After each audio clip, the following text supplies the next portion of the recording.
You're listening to an Airwave Media Podcast.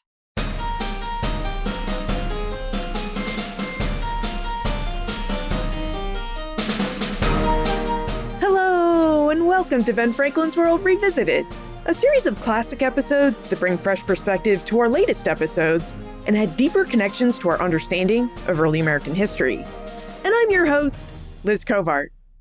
Throughout the American Revolution, voices of protest echoed across colonial British America, from town meetings and newspaper columns to rural courthouses and backcountry farms. But while these shouts of resistance often came from men, the consequences of their protests and actions reverberated through the lives of women and families, often shaping their decisions, allegiances, and their futures.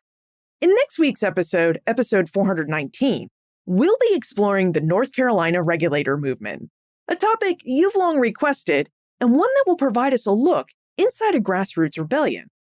So, in preparation, I thought we should revisit a story that will help us understand how such conflicts affected those often left out of the political and historical spotlight.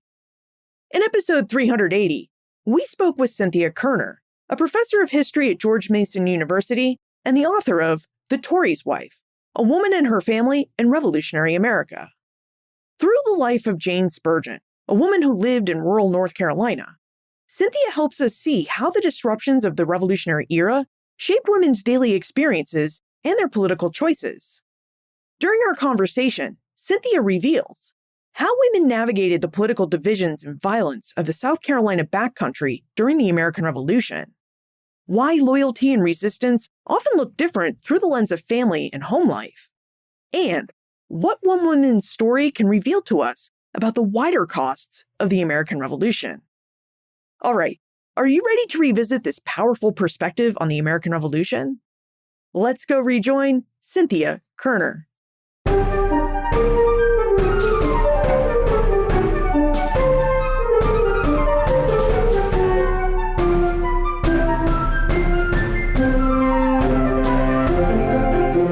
Our guest is a historian who specializes in early America, women and gender, and early Southern history. She's a professor at George Mason University and the author of The Tory's Wife, A Woman and Her Family in Revolutionary America. Welcome to Ben Franklin's World, Cynthia A. Kierner. Well, it's a pleasure to be here, Liz.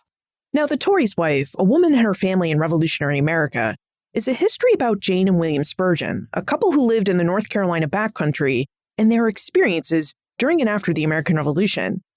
Cindy, would you tell us a little bit about Jane and William Spurgin, who they were, and how they came to live in the North Carolina backcountry before the war?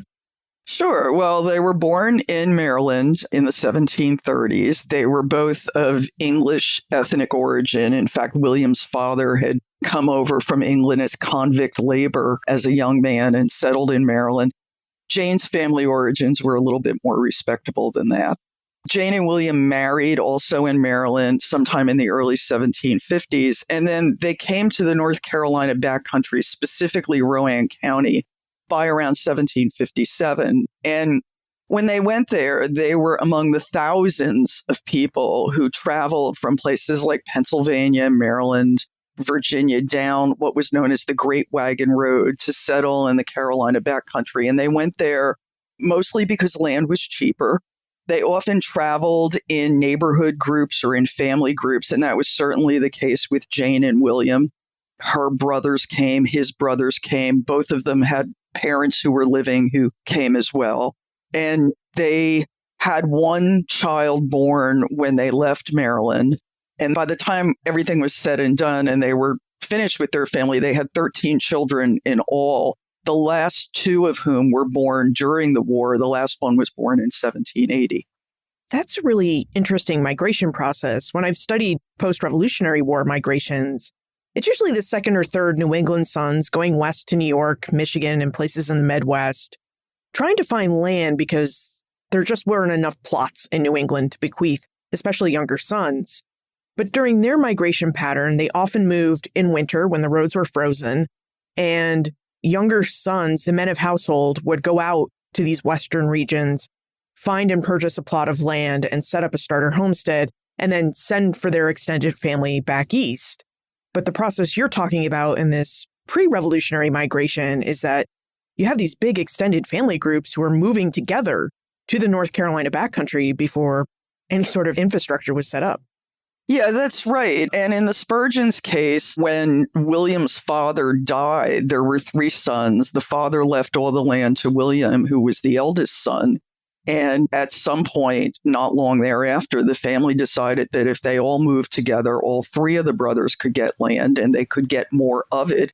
William ended up with 3 times as much land in North Carolina that he had in Virginia. I mean, the problem was, of course, that it was land that needed to be cleared. So there's a lot of, labor investment on the front end. But I think that that's one of the reasons why people might have traveled in family groups, because they would work together to clear the land. The terrain in the Carolina backcountry was hilly, but it was good for farming, mostly wheat. And as many of your listeners probably know, wheat was a really important cash crop in the 18th century. And that's what these people had grown in places like Pennsylvania and Maryland. And they came to North Carolina and to South Carolina to do kind of the same sort of agriculture. So these aren't people who are settling in the East and growing things like rice and tobacco. They're settling in what today would be called the Piedmont region, and they're growing grain at this point for the most part. Speaking of these backcountry farms, how were they structured? When we talk about eastern seaboard facing plantations in Virginia, Maryland, and the Carolinas, as you pointed out, we're usually talking about tobacco, indigo, and rice plantations. And those plantations involved a lot of enslaved labor because those crops were very labor intensive. How about these backcountry farms? They were producing wheat. Did they also have to rely on a lot of enslaved labor? No, not to any great extent at all, particularly initially. So these are mostly people who, they're not poor, but they're, I guess, what we would call middling or middle class sort of people who own land for the most part in places like Pennsylvania and Maryland and Virginia, where they're doing this kind of mixed agriculture that they would have been doing if they had remained back in England or Scotland or kind of wherever they came from.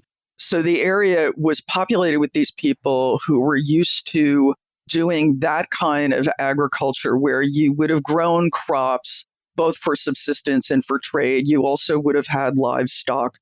If you were particularly wealthy or had capital to invest, you might have had a mill for grinding grain. You might have had a sawmill because obviously they're cutting down all these trees. They need to use them to build their houses. But the kind of agriculture that they're doing is not as quote unquote labor intensive as rice or tobacco. They're doing orchards, they're doing dairying, they're doing all of these other sorts of things. There is a fairly small, very small by the standards of the southern colonies, enslaved population in Rowan County at the time of the American Revolution. And that would go for the other backcountry counties of Anson and Orange as well. And in the case of the Spurgins, the record is a little bit sketchy, but it looks like at some point they may have had 1 or possibly 2 enslaved men working for them. It's not at all clear to me whether they were working for them sequentially or simultaneously.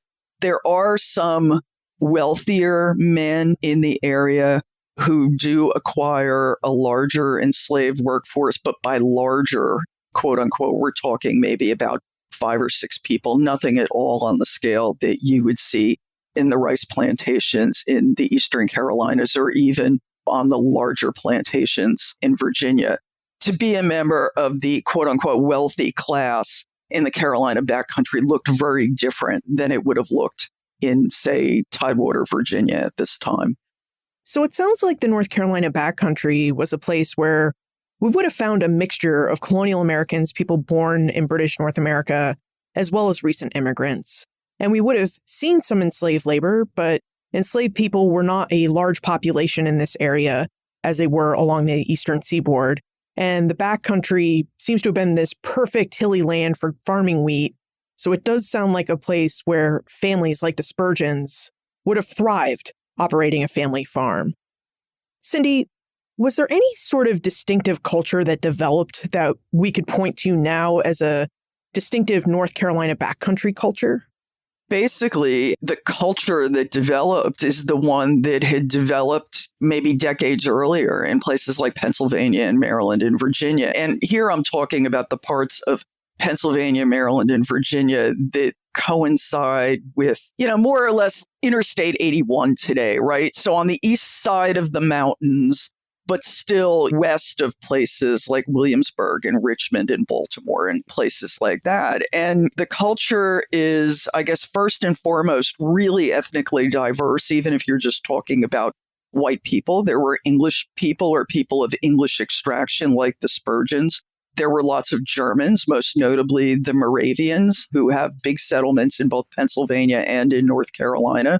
And there were also lowland Scots, who historians tend to call the Scotch-Irish or the Scots-Irish. So these were not the Highland Scots who settle in the eastern part of North Carolina, but rather these are the Scots from the lowlands who are Presbyterian, who come in large numbers to Pennsylvania in particular, and then successive generations migrate southward into Maryland, Virginia, and then eventually into the Carolinas. So it's an ethnically diverse population. It is an agricultural population, but it is a population also that is very much connected to the market society of the larger world. So one of the first things that happens when they set up a county government in Rowan County is they're like, okay, we need roads. If we're going to make a living growing wheat, we can't just sit around eating wheat. We got to sell it to people. And the way that we do that is we have roads that are going to connect us to places like Wilmington and Charleston, which are the ports that can send this wheat down to the British Caribbean islands where they're growing sugar and they need to import their food or send it to Europe. So they are connected with the larger world in that way. It's a society and a culture that is less connected to the larger world in terms of what we would think about as print culture. I mean, a newspaper might trickle in now and then, mostly actually from Williamsburg, because there's not any newspaper anywhere in North Carolina until the mid-1760s, and it's pretty spotty. It kind of comes and goes. It's not a consistent source of news or information. So there is this connection with the larger world, but the connection is mostly by trade. The other thing that I guess is significant about this culture, and this is related to the ethnic diversity, is the enormous religious diversity. Again, white, Protestant, but still, with under that umbrella, a very diverse population, but at the same time, largely unchurched.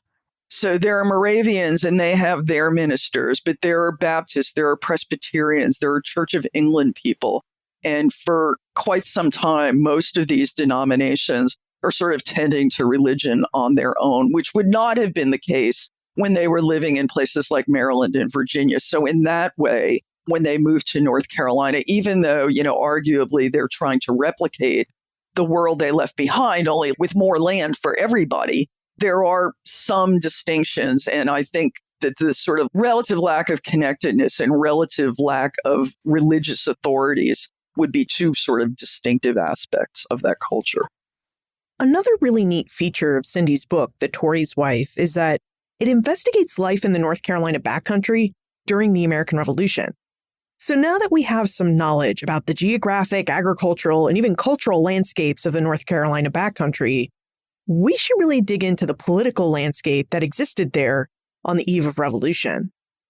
Cindy, as you note in The Tory's Wife, the Revolutionary era politics and sentiments of the North Carolina backcountry seem to have been closely tied to the Regulator Movement that took place between 1766 and 1771. So would you tell us who the Regulators were and what their movement was about? So the Regulators were farmers in the backcountry who resented the corruption of local officials. And by local officials, I mean primarily the justices of the peace, who were like the magistrates and really, besides being the judges on the local court, kind of ran all of the local government in the area, as would have been the case in any rural area in colonial America. And these justices of the peace in Rowan County were, for the most part, of kind of middling social origins. And they had come to the backcountry, like William Spurgin had, to get ahead. But some of them were just incredibly ambitious, ruthless in terms of how they were going to get ahead and how they were going to accumulate property. So they would impose fraudulent fees on farmers. They would take money to register land titles and then never register the land titles. They would impose high and very inequitable sorts of taxes, which again hit these kind of poor and middling farmers kind of hardest. The farmers who became disgruntled and who became regulators also resented the fact that the western parts of North Carolina, which was, in other words, the backcountry, had minimal representation of the colonial assembly. And part of the reason for that was that the population of the area grew so rapidly that there was no real attempt to sort of reallocate representation and make it commensurate with the area's quickly growing population. So the regulators were angry. So what do you do when you're angry? Well, first you try doing things sort of peaceably. You petition, you protest. And when that doesn't work, you occasionally stage a small riot. There was one instance in which the county authorities were going to take this farmer's cow because he hadn't paid his taxes. So there's a small uprising to sort of protect the farmer and protect his cow. This did not sit well with the local authorities, this kind of violent protest. It certainly didn't sit well with Governor William Tryon, who was the governor of the colony, and part of his job as governor of the colony is to keep the peace. So what Tryon does is he calls out the colonial militia, both locally and from other parts of North Carolina, to sort of turn out to suppress the regulators. And what happens is there is a battle at Alamance. It's called the Battle of Alamance in 1771, and the regulators are suppressed by the colonial militia, and several of them are actually tried and found guilty and executed as a result of that. How does this relate to the revolution? Historians have long debated the relationship between the regulators and the revolution. And in fact, a lot of people say that, oh, well, the regulators were super mad at the governor, and therefore, of course, they're going to support the revolution. You know, the problem with that is that it's not really true. In my opinion, the most convincing interpretation is that most people who supported the regulators actually did not support the revolution, because the revolutionary movement was being led in the backcountry by the exact same people who had opposed the regulators, namely those corrupt justices of the peace and other corrupt local officials like sheriffs and constables and things like that.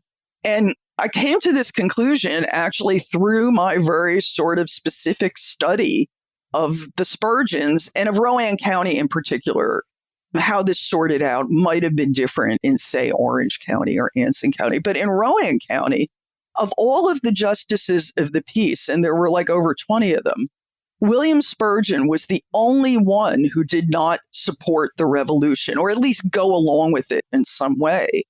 And although he was pretty quiet about it, he kind of had to be because of his position, he was also probably the only one of the justices of the peace who didn't hate the regulators. So at least for Rowan County, that connection between the regulator movement and the revolution is mostly a negative one. I mean, my sense is really that most of the people who had been regulators just wanted to be left alone. But if they were forced to choose, they were not going to support the movement that was being led by these men who they had hated for a decade or more once the revolution finally started. That's really interesting that your research revealed that about the regulators. And admittedly, I don't know a lot about the regulators, but in what I've read about them in passing, historians do portray them as these proto-revolutionaries who go on to wage the revolution in North Carolina. And it sounds like from your research, you found that the opposite happened, at least in Rowan County, that the regulators in Rowan largely turned out to be loyalists or perhaps even disaffected. There's a great quote. A really good book about colonial North Carolina is an old book called Poor Carolina by Roger Ekerch. And he's got a quote in that book that he gets from John Adams, like the John Adams, who obviously knows a fair amount about revolutionary politics. And John Adams is hanging out in the Continental Congress with like all the people who were there, some of whom are from North Carolina. And in 1775 or 1776, John Adams comes to the conclusion that North Carolina was the only one of the colonies in which ordinary people were unlikely to support the revolutionary movement, and it's because of the regulation. I do wonder how ordinary people like Jane and William Spurgin fit into the Regulator Movement in Rowan County and into the American Revolution, which was starting to break out in the North Carolina backcountry. Well, we don't know for sure, but Jane and William, I suspect, may have been sympathetic to the Regulators. So 2 of Jane's brothers were involved in the movement. One of them was slated to be executed for his involvement, though he somehow escaped that fate. But William had to keep his feelings to himself because of his position as a justice of the peace. So we don't really know where he stood. But I mean, one thing I did figure out is that he was not one of the justices that the Regulators routinely complained about. I mean, there are certain guys that they complain about like all the time. They never mention William. Another thing that I kind of figured out is that William didn't get wealthy as a result of his position as a justice of the peace, unlike many of his colleagues. So he was prosperous, but he wasn't like wealthy. And a lot of the men who were on the bench did get wealthy. And from the Regulators' view, they got wealthy because they were engaging in these fraudulent practices. So we don't really know exactly how they fit into the Regulator movement, although if I had to guess, they were quietly sympathetic to it. In terms of the choices that they had to make in 1776, and that William in particular had to make in 1776, he was very successful in keeping quiet about where he stood on the whole regulator issue. When the revolution came, if you were a white man, the people who were running the revolution really wanted to sort of confirm that everyone was behind them and to punish people who weren't. And so in 1775, 1776, William had to choose, and he had to choose publicly. And kind of the way you did that was you took a loyalty oath. And William repeatedly refused to do that. Why? Well, he might have remained loyal to the crown because of his previous oath of office, which was to uphold the king's laws, though that certainly didn't stop most of his colleagues as justice of the peace from sort of switching sides. And in fact, although people took oaths very seriously back then, they also did allow for the possibility of one oath superseding another in dire circumstances. And clearly, this would have qualified as circumstances that met that criteria or that definition. He might have remained loyal to the crown because he thought the colonies didn't stand a chance of winning. Surely people did that. Or he might have seen remaining loyal to the crown as his best chance for upward mobility. Here was a guy who came from Maryland and had really sort of risen somewhat in society by being appointed as a justice of the peace. One of the things that happens in late 1775 is North Carolina's last royal governor, whose name was Josiah Martin, offered William a military commission in the Loyalist militia, which he accepted. When the governor basically said, go out, find some guys, and let's fight for the king. And he might have viewed this as an avenue of upward mobility. And in fact, he ended up serving for the duration of the war, and he rose to the rank of colonel. So I think for most people, making these political choices was probably a combination of sort of principle and kind of what's going to be the best for me and my family. Although in this case, at least eventually, Jane really disagreed with the choices that he made. Yeah, and I've actually found the same thing that you found in your research in North Carolina and my research on early upstate New York, and specifically Albany County, which was a huge county back then, where you had these men, I'm thinking of Abraham Yates Jr. in particular, who stood outside of political power under the British regime. And he became a revolutionary specifically because he wanted to have and wield political power. And in order to do that, he and others basically had to create a new form of government. And then, of course, you had people who made decisions to remain loyal, like Abraham Cuyler, the last appointed mayor of colonial Albany, because he already had political power and he saw himself as advancing his place within the empire, where he'd have even more political power if he stayed the course and remained loyal. So I think what you're finding in North Carolina and what I found in New York also really fits in with an argument that historians make about the revolution, which is the revolution was in part about white men's power and social and economic mobility. I think that's true. I love the idea of writing about obscure people who are not already sort of part of our story or our meta-narrative of the American Revolution. But of course, one of the downsides of this is that it's even harder to know what these people were thinking, right? Because we don't have letters, we don't have diaries, we don't have anything like that.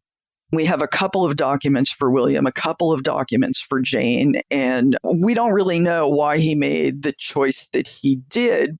So I think the main trend in the literature on the American Revolution is to sort of step back and say, look, what we really need to consider is the fact that this was a brutal civil war.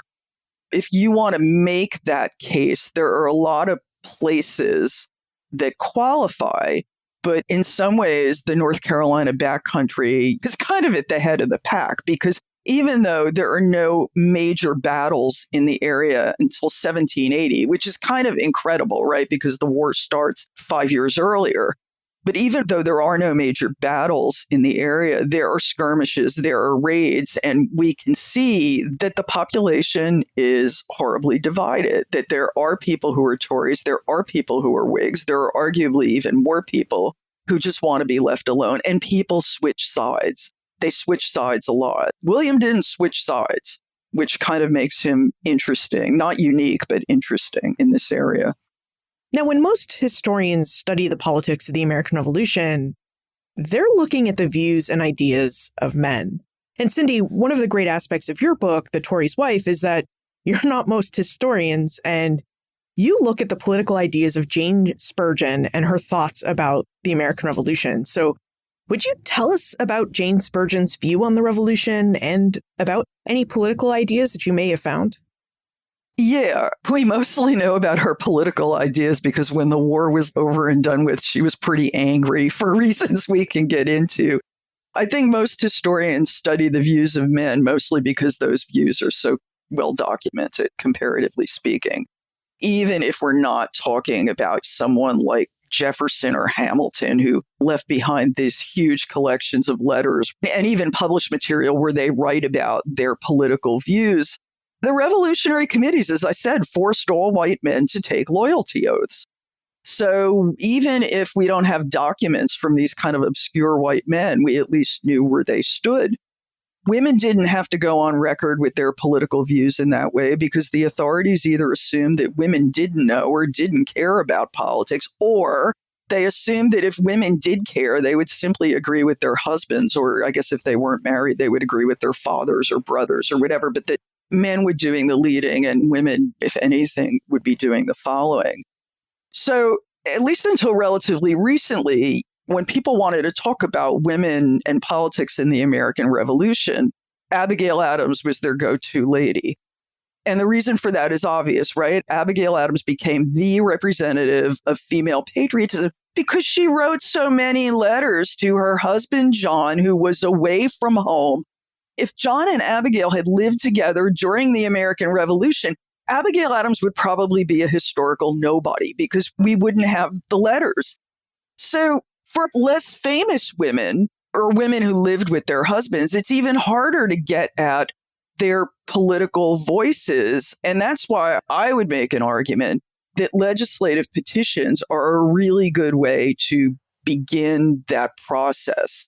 I'm not the first person to make this argument, but, I will say that I know about Jane because she submitted 3 petitions to the North Carolina legislature after the war was over.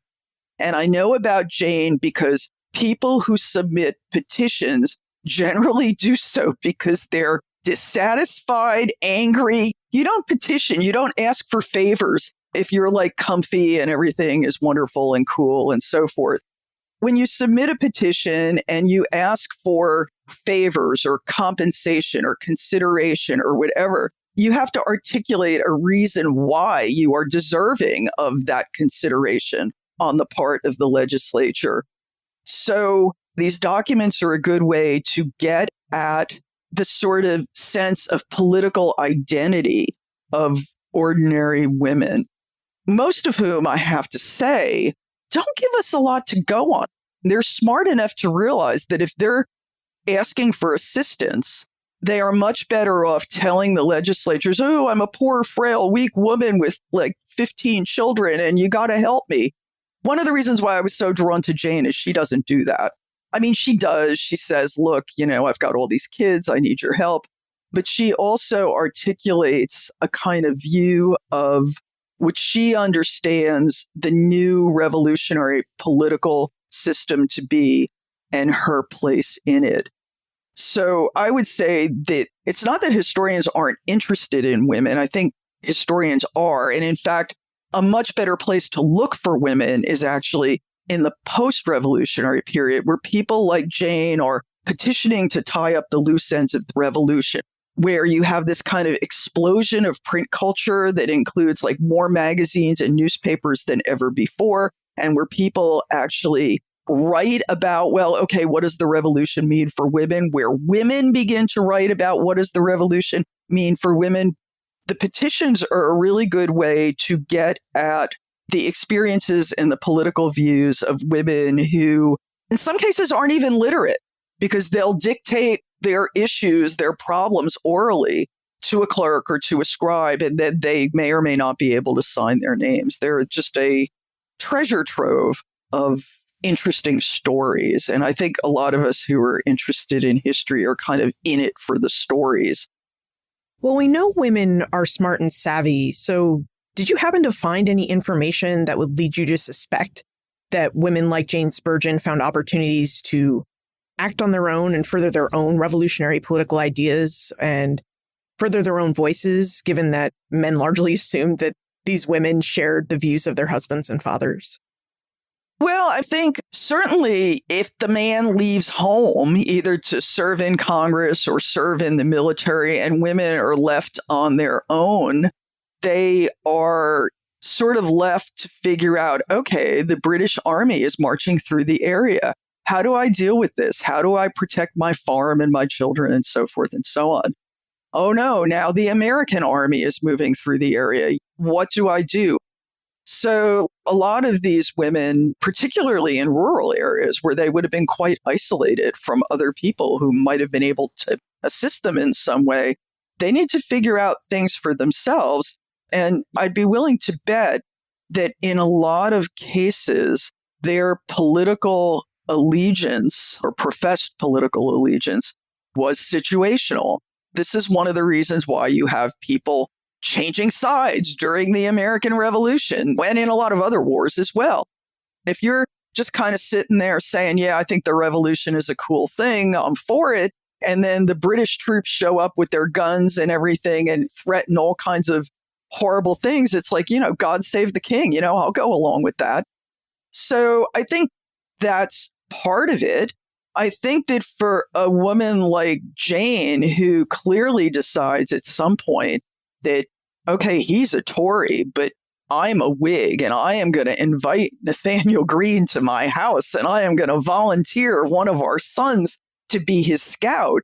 That can signify one of many things. It can signify, really, on her part, the fact that, oh my God, my husband's a Tory, and therefore the Whigs are messing with me. They're bothering me. What a great way to sort of safeguard my farm and my family by having Nathaniel Greene stay with me. That's pretty airtight. No Whigs are going to attack you if Nathaniel Greene is staying at your house. No Tories are going to attack you because William is a major or a colonel by this point in the Tory militia.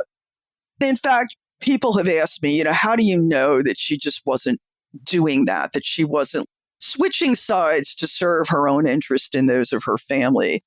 And I would have various pieces of circumstantial evidence to support my view that at least by 1781, when she welcomes Nathaniel Greene to her house, she is very much a supporter of the revolution. The first piece of evidence comes from the mid-19th century history, written by this guy named E.W. Carruthers.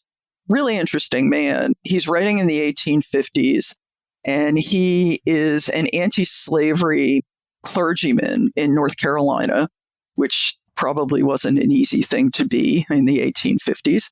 But he decided that he was from Rowan County and he wanted to write local histories about the revolution. And the way he did it was what we would today call oral history. So he basically goes around the county and talks to all the old people he can find and say, what do you remember about the revolution? Because government records, whether they're state or federal records or the archives of famous wealthy dead people, clearly aren't going to get at the kind of social history that E.W. Carruthers is interested in writing.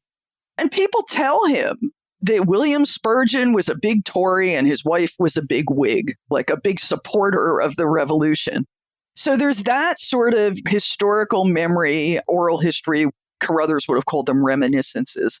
The other piece of evidence that I would present were comparing the language of the petitions that Jane presents after the revolution and the ones that William presents to the royal governor of Upper Canada, where he eventually ends up living. And they suggest a really different political worldview.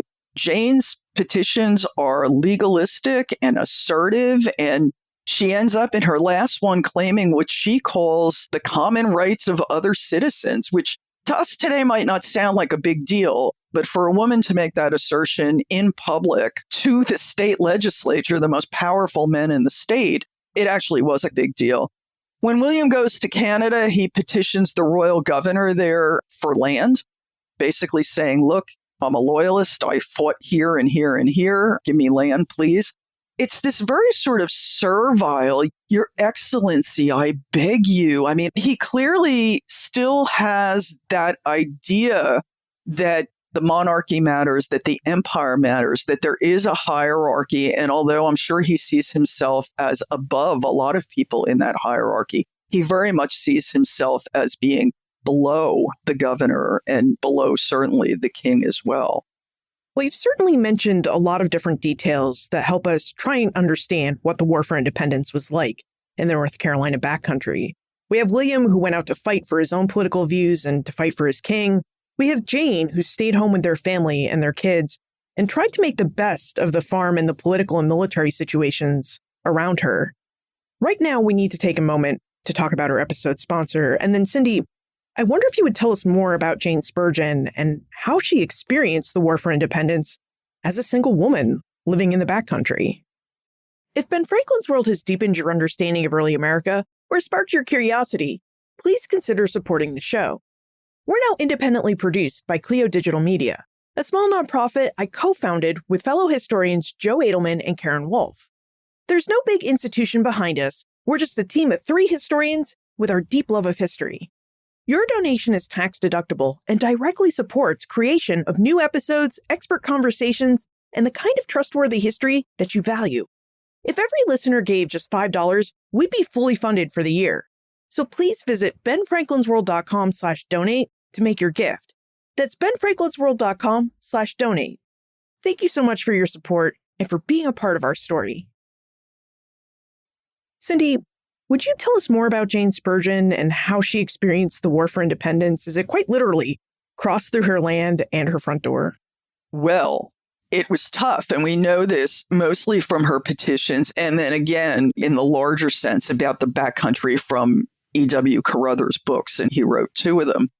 Like most places in the United States, there were enormous scarcities of goods of every kind due to the British blockade and the disruption of trade, and also due to military demands for provisions. So the scarcities would have been things that you couldn't buy from other people or other places.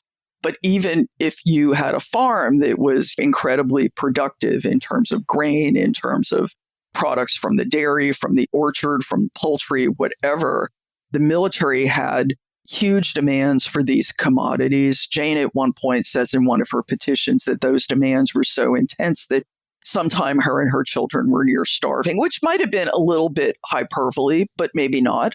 If you sold provisions to the military, you got paid in near worthless paper currency because, of course, this is the way the United States is running its war. Taxes were incredibly high. I mean, people in colonial America don't really pay much in the way of taxes. That changes like astronomically during the war. And in fact, in North Carolina, at least, if you were a Tory or the family of a Tory, you paid quadruple taxes or you were charged with quadruple taxes as one of the penalties of your not being a supporter of the revolution. And even though Jane, as we know, was a supporter of the revolution, the property was William's. William was the one on the tax list, so she was required to pay quadruple taxes. And apparently that was just impossible for her. At the end of the war, William appears as one of the county's tax delinquents and insolvents. And so that's obviously not a good thing. In terms of the violence, there's tons of violence in the area, even though, as I said, there aren't really any major battles before 1780. So at the very beginning of the war, there's a battle in eastern North Carolina called the Battle of Moores Creek Bridge. William is involved in that battle. The Tories lose that battle. And then, everybody sort of scurries off and hides from the Patriots so they don't get captured. And he didn't get captured. After Moores Creek Bridge, it's really not until 1780 that the kind of battles that appear in capital letters in histories of the Revolution, there just aren't any. There are a lot of smaller raids. So the Tory guy living on the farm next door to you really hates you. And so he's going to go steal your livestock and terrorize your family just because, he can get away with it because of the war, or vice versa, right? It goes both ways. There are also skirmishes. And again, in the sort of big military histories of the war, don't really qualify as battles. So for anyone who's interested in military history, my book doesn't have a lot of the famous battles in it. What it has is a lot of these confrontations that in many cases don't even have names, but often pit neighbor against neighbor in ways that are really quite horrifying. So this idea of the revolution as a brutal civil war is one that most certainly applies to the Carolina backcountry and to Jane's experiences. So it's ugly. One aspect of this brutal civil war is that during and after the War for Independence, many states, like the state of North Carolina, enacted punitive measures against Loyalists, like William Spurgin. Cindy, what punitive measures did North Carolina enact against Loyalists like William Spurgin, and how are these acts designed to be punitive? Okay. In North Carolina and in all the other states, state governments tried to suppress dissent or convert dissenters to the side of the revolution by penalizing people who wouldn't support independence and then later the war effort. So the statutes did several things. I mean, at least on paper. One of the things that I would argue is that it's really important to know what the laws say, but that it's really important to look at the people affected by them, because very often these laws weren't enforced for various reasons. So the laws, number one, banished people. In other words, kicked them out. If you are not a supporter of the revolution, you need to leave North Carolina within X amount of time. Confiscated their property and had provisions saying that not only would the property be confiscated by the state, but then it would be sold to help finance the war. The confiscation statutes are interesting because they usually had the provision that if the man left and the wife stayed behind, 1/3 of the property would be preserved for her use, which kind of echoes the common law of marriage, the English common law of marriage, which was used in colonial America and in post-revolutionary America, which said that ordinarily when a man died, his widow got the use of 1/3 of his property. So that's being preserved in these anti-Tory laws. So it's really three things: banishment, confiscation of property, and the sale of that property.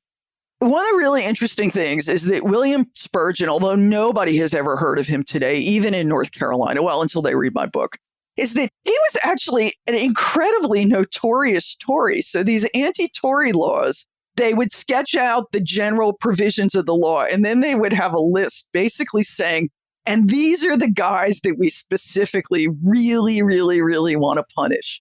And William is on all of those lists. He is one of 3 men from Rowan County who is consistently on all of those lists. And the list included maybe a total of 60 men in each case.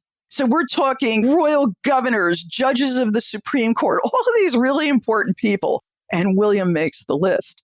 Yet, he's banished in 1777. He actually stays in North Carolina until 1790. His property is confiscated again in 1777, but yet the state never actually acted on the confiscation. He loses his property, but not to the state. He loses his property to creditors who go to court to sue him. And it's not because he's got debts. That doesn't make him a poor man. Other people probably owed money to him as well. But because he was an outlaw, he could not go to court and sue the people who owed him money. So his creditors could make him pay up. He couldn't make the people who owed him money pay up. And so these creditors got his land instead. So there are all these sort of economic penalties that are sort of employed to get people to move over to the revolutionary side. But it's really, really important to realize that the laws aren't always enforced, as I said, for various reasons. And a lot of the recent scholarship on loyalism talks about, not about North Carolina specifically, but in other states, talks about how a lot of these loyalists actually were able to return home and kind of patch things up and kind of resume their lives in their communities, which I think is really quite surprising given how nasty this war turned out to be. But apparently it was not uncommon for that to happen. Speaking of patching things up, it seems like we should talk about the elephant in the room at this point, which is that after the war, it seems like Jane and William must have reunited. So do we know anything about their reunion and what it was like for these spouses who picked and really served two different sides during the American Revolution to reconnect? Well, I have no evidence that they did reunite, actually. Certainly, they were together from time to time during the war. William spends the war basically running around with Tory militia and hiding out in the woods after they lose battles, so he doesn't get captured, and he never does get captured. But we know that he's home at least a bit because the Spurgins have two more children during the war, two sons, the first of whom they actually name after the last royal governor of North Carolina, Josiah. And then the third one is born in 1770. But when Jane first petitions the legislature in 1785, and of course the war ends in 1781 for all intents and purposes, when Jane petitions the legislature in 1780, she says, "My husband hasn't been home since the war, and I don't expect him to come home either." So they didn't really reunite after the war. They lived separately. And in fact, William took up with a much younger woman who was also married, by the way. So William is a father yet again in 1787, and Jane is not the mother of that new child. So they're certainly estranged by then. And we don't know exactly what happened in the kind of interim period. And I guess more importantly, we can't really know if politics drove them apart. In other words, if at some point during the war, William's like, "I'm a Tory," and Jane's like, "Well, I'm a Whig, get out of here." Or on the other hand, we don't know if their relationship was already strained even before the war, and their different politics just became another expression of a pre-existing estrangement. You've mentioned during our conversation that Jane sent petitions to the North Carolina State Assembly after the war. And in your book, The Tory's Wife, you point out that Jane sent 3 petitions, all in an attempt to try and hold on to her family's land in Rowan County. Cindy, would you tell us more about the petitions that Jane sent and why you found these petitions to be really interesting? Oh my God, I've thought about these petitions for years. I first discovered these petitions like in the 1990s. And they really stood out from all the others that I was reading because she is not saying, "I'm a frail, weak woman with 13 children. Please help me. Otherwise, I'll perish and die." She's actually making an argument eventually for her rights as a citizen and for her membership in this political community that is the state of North Carolina. I'd like to think that in a lot of ways, Jane is the tip of the iceberg, that a lot of women are maybe thinking these things, but they're not necessarily saying them or putting them in writing. Anyway, the 3 petitions. She had 2 overlapping goals in the 1780s. Number 1, to prevent William's creditors from taking the property, which was roughly 700 acres total. And number 2, to get the state to give her that widow's third of his estate, which the anti-Tory laws said that wives should get if they stayed in the state when their husbands left, which she, of course, did.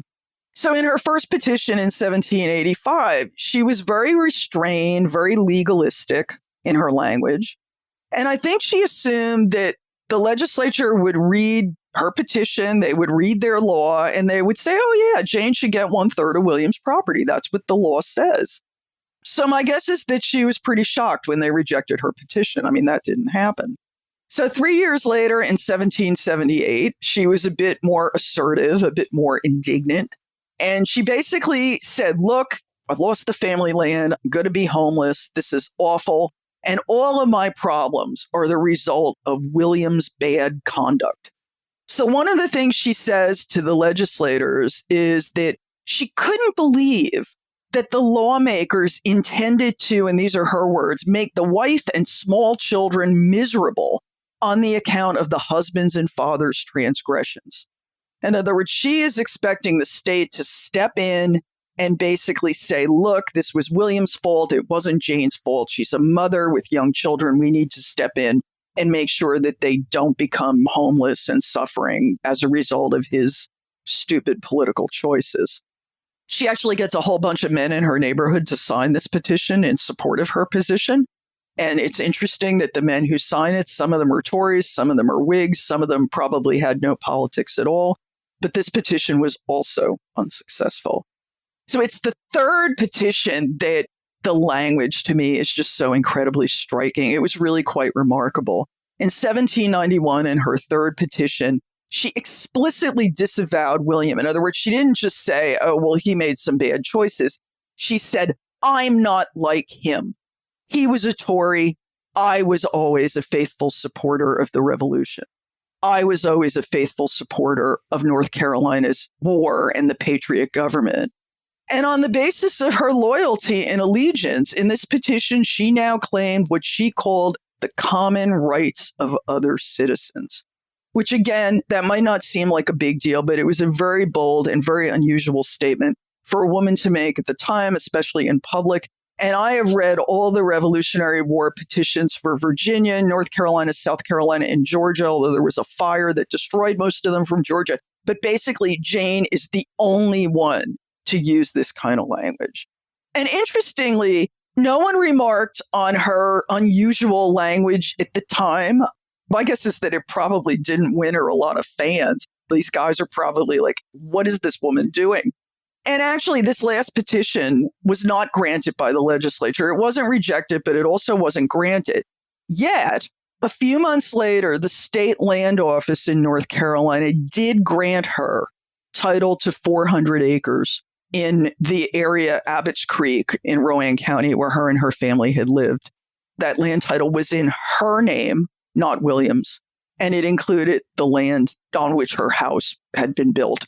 So she was not homeless as a result of that. So how did Jane Spurgin's story end, given that she only had partial success with her petitions? She was unsuccessful in the petitions, but she got what she wanted. She even got more than she wanted. 400 acres is more than a third of 700. So that's pretty cool. I don't know exactly why things worked out that way and why the situation was resolved so quietly. In other words, there's no explanation of why she got the land. There's just evidence that it in fact happened. Her story after that ends pretty quietly. She gets her land grant in 1792. She lives another 11 years and she dies in Rowan County in 1803. The story of the extended family is absolutely fascinating and kind of bizarre. So William goes off to Canada with his new woman, Anne. They had 4 children together and they lived in Canada as man and wife. And when William died in 1806, Anne and her sons by William, migrated south and settled in southeastern Indiana. By then, most of William and Jane's sons had left North Carolina and they had settled in exactly the same area. And not long after that, Anne's estranged husband, Solomon, in other words, the guy she left for William, also settled in southeastern Indiana with his new woman, whose name was Amy. That's all we know about her, and his and Anne's 4 sons. So there are basically 3 different sets of sons who either had Anne or William as a parent, all living in close proximity to each other, which is super weird. That is very weird, and it seems like such a strange coincidence. I don't think it's a coincidence. You started out talking about people migrating after the revolution and going to places like Ohio or wherever. And I mean, I think a lot of historians have written about post-revolutionary migration as people being in search of economic opportunity. I actually think that's true, but that the chaos of the war and the chaos of the anti-Tory laws kind of made it easier for people in bad marriages to dissolve them. So I can't prove this, but why would all of these young men, most of whom had been abandoned by their father or their mother, of all the places they could choose to settle, why would they all settle in the same area? On some level, I think they saw each other as family. They saw each other as support to like kind of help clear the new land and all of that. And what I would deduce from that is that by 1790, maybe Jane and William were done and they're kind of, well, this was fun, but I'm out of here now. Maybe Anne and Solomon were as well. In Free Women of Petersburg many years ago, Suzanne Lebsauk used the term do-it-yourself divorce. I think that's maybe what might be happening here. I can't prove it, but I like to think that all of these people ending up in southeastern Indiana was a happy ending rather than a traumatic one. And on that note of informed speculation, it's time for the time warp. This is a fun segment of the show where we ask you a hypothetical history question about what might have happened if something had occurred differently or if someone had acted differently. Cindy, in your opinion, what might have happened if Jane had joined William and supported the Loyalist cause? Do you think her life and marriage to William would have turned out differently? Well, there are two possibilities, I guess. Either William would have come home after the war and tried to quietly reintegrate himself back into his community, which, as I said, was more common than you might think.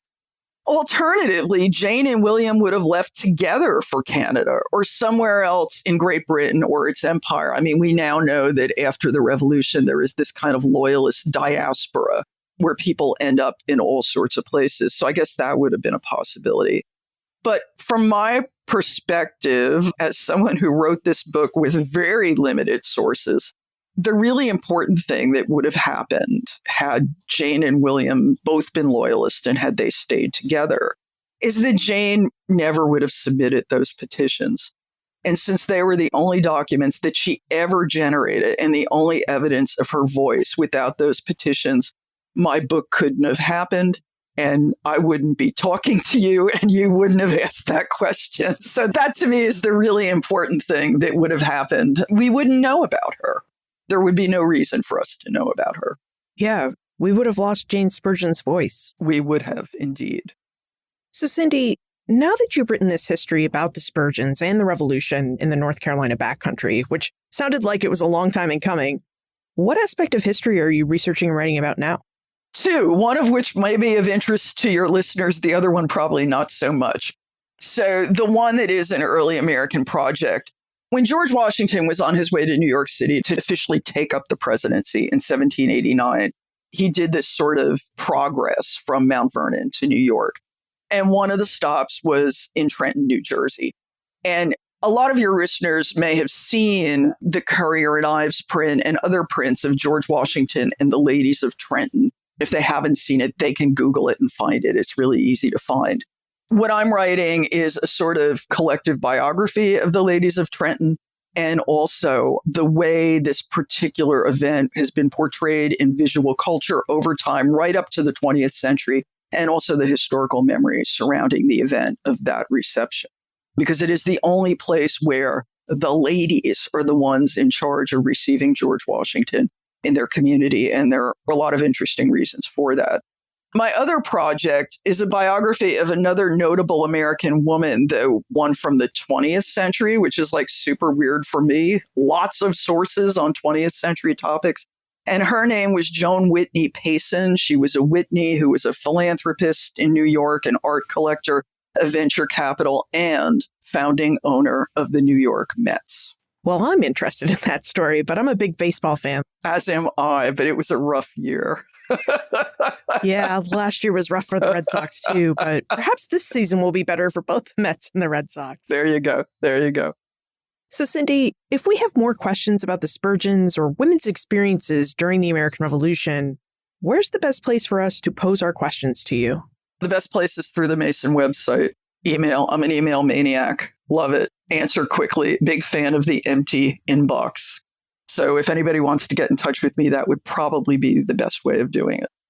Cynthia Kierner, thank you for joining us and for introducing us to Jane and William Spurgin and what their experiences were like during the American Revolution. It was my pleasure, Liz. Fun talk. Thank you. We often talk about the American Revolution and its war for independence as a series of protests, political ideas, and wartime battles. And we also talk about the revolution in a broad way, even though its broad events and politics impacted individual people and families in very personal ways. And this personal aspect of the revolution is something that we can really see clearly in the experiences of Jane and William Spurgin. Through the Spurgins, we can see how the revolution divided people, divided families. We can also see some of the toll that the revolution and its war took on everyday civilians. We may lack source material that can tell us precisely what it was like for Jane to try and provide for her children and to keep her family farm going during her Loyalist husband's absence.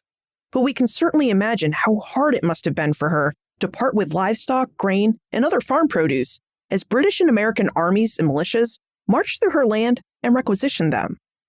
We also can't know whether Jane experienced anguish or anger about William's departure and his decision to support the military efforts of the Loyalist cause, or whether she may have in fact experienced a sense of freedom or perhaps even joy in William's absence. What we do know is that William's departure to lead a Loyalist militia unit meant that Jane became the de facto head of household. She could run the family farm as she saw fit and as the war allowed, and she was free to express her pro-revolutionary views. And we know that Jane did this because she hosted General Nathaniel Greene in her home, and she sent a son to serve as a scout for him. As much as we're taught that the American Revolution was a glorious event that led to the freedom and independence of the United States, we must also remember that American independence was not just about national independence and national freedom. As Cindy ably documented for us, the freedom and independence brought by the Revolution also took place in the home on a personal level.